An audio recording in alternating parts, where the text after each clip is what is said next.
Bom, no processo de plantação você falou que você começou primeiro investindo nas redes sociais, com a Metropolitana antes de começar. Na verdade, primeiro, um monte de coisa, né?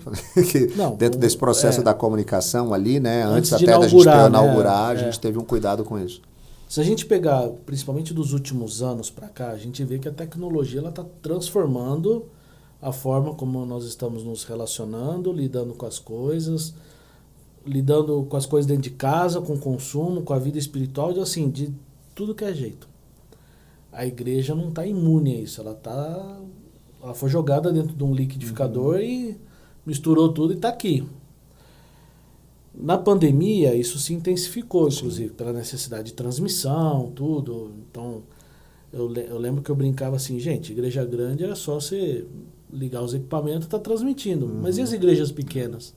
Muitos deles estavam com um celular só. E nem sabiam como fazer isso, né? Eu era executivo, foi logo quando eu assumi o papel de executivo da PECOM, nossa agência presbiteriana de evangelização e comunicação, e sem brincadeira, eu chegava a receber nos primeiros meses da pandemia uma média de 250 a 300 contatos por semana de pastores, presbíteros, lideranças de forças de integração, com as perguntas assim das mais variadas, desde como é que eu faço para transmitir o culto com o meu celular, ou como é que eu gravo um áudio para mandar uma oração para o meu grupo da igreja, até como é que a gente, né, faz uma estratégia de tráfego pago para fazer um bom posicionamento da nossa igreja. Então tinha de tudo, né? Então houve de repente uma disposição, ainda que tardia, mas pela necessidade, né, de fazer com que as pessoas abraçassem, né, um pouco mais isso. E aí, acho que é mais nesse aspecto agora da segunda plantação, que eu acho que teve influência maior. Como a tecnologia influenciou e impactou o processo de plantação da Metropolitana e como a tecnologia hoje pode ser usada em benefício dos plantadores. Joia. Eu acho que assim, eu vou começar respondendo essa segunda fazendo uma comparação. Quando eu fui, no início do meu projeto lá em Jaguariúna, e a gente vai remeter quase 20 anos, 18 anos, 15 anos, a gente estava feliz da vida porque tinham tido um avanço sensacional e tinha nascido um negócio que chamava gráfica rápida. Isso era a minha grande alegria quando eu estava plantando Jaguariúna. Porque um pouco antes, se eu tivesse começado esse projeto talvez 5 anos antes, você ia, sei lá, precisar fazer um folheto e você ia ter que fazer uma grande quantidade e ia ficar muito caro. E aí, de repente, o desenvolvimento tecnológico estabeleceu máquinas que conseguiam a possibilidade de você imprimir uma quantidade menor, com toda a qualidade, né? Mas que você, então, conseguia ter um custo mais baixo. Então, isso era a minha alegria já, né? Na plantação metropolitana, a gente já está num outro momento. A gente está numa transição para o ambiente digital de tal forma que a gente já lida com grande parte do nosso pessoal que é nativo digital. Sim. E principalmente começando uma igreja que tinha um perfil, né, mais novo, de 25 a 35 anos, né, era o perfil do nosso grupo base, isso ainda era muito mais intenso. Então, a gente tem uma intencionalidade muito grande desde o início disso. Então, vamos estabelecer, né, uma identidade visual atrativa, vamos ver os passos, como que a gente age intencionalmente nas redes, como é que a gente cria o nosso perfil, o que a gente coloca, como é que a gente coloca conteúdo, como é que a gente cria, né, uma expectativa para o nosso launch day, para o nosso lançamento, né, que é uma coisa hoje muito comum dentro das plataformas digitais, você ir criando aquela expectativa para quando você vai lançar algo, né, aquilo gerar um certo frisson. Então a gente foi trabalhando todo esse processo meses e meses antes, mostrando. Então, assim, o processo, inclusive, de adequação do espaço, de pessoas chegando, tudo isso já foi sendo colocado nas redes. As pessoas viam isso. E isso é algo muito chamativo, porque as pessoas, se você chega para mim, estamos começando uma igreja, vamos plantar uma igreja, você quer vir com a gente? A pessoa está meio recebendo, o que é isso? Eu não sei o que é, mas quando ela começa a ver o que está ali, quem são as pessoas, o que está se formando, opa, esse negócio parece legal, eu quero fazer parte disso. Então, isso já ia criando, né? A cada semana a gente, né? A gente criou na época uma máxima das gravações, né? Sempre de famílias, de pessoas, mostrando que a gente tinha um público específico de diversas perspectivas e faixas etárias, né? Com sempre com a máxima, a Metropolitana vai começar, a Metropolitana vai começar, e a gente foi criando, né, nas pessoas uma expectativa, né, muito grande. Eu lembro que em uma ocasião, quando a gente já estava aí na semana do início, eu pedi para vários amigos, pastores, né, e líderes de igrejas do Brasil inteiro, a gente fez um vídeo com quase 50 pessoas simplesmente repetindo a mesma frase, a Metropolitana vai começar, e esse negócio deu um estouro. E isso gerou uma expectativa muito positiva. Tanto que quando a gente faz o nosso primeiro culto público, acho que até que você estava lá, né? A gente tinha muita gente visitando, pessoas que não iam fazer parte ali, mas que queriam ver, porque aquilo criou uma expectativa. As pessoas sabiam, de fato, que aquela igreja ia começar, elas queriam ver o que era. Aí você pode, mas não são pessoas que a maioria delas estariam ali, de fato, né? Pelo número de pessoas que estavam ali, a gente sabia disso.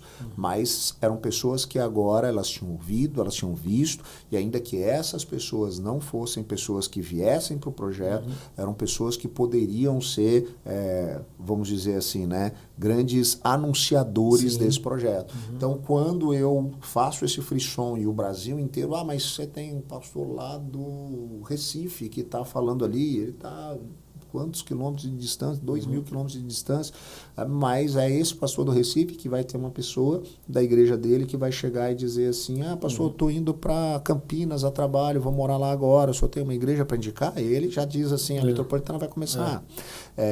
Ou a Metropolitana já começou, como alguns disseram. Então a gente recebeu muito, a gente recebe todas as semanas, Daniel, pessoas em movimento, legal. Pessoas ou que estão mudando para Campinas, ou pessoas que estão chegando em Campinas e que perguntaram a respeito de uma igreja, né, estão ali visitando e sabiam da Metropolitana, ou estão mudando para cá e alguém falou, olha, né, vai lá porque é assim, assim. Então, essa é uma possibilidade hoje, no nosso tempo, que a gente não tinha há 5, 10, 15, 20 anos atrás na mesma proporção, né?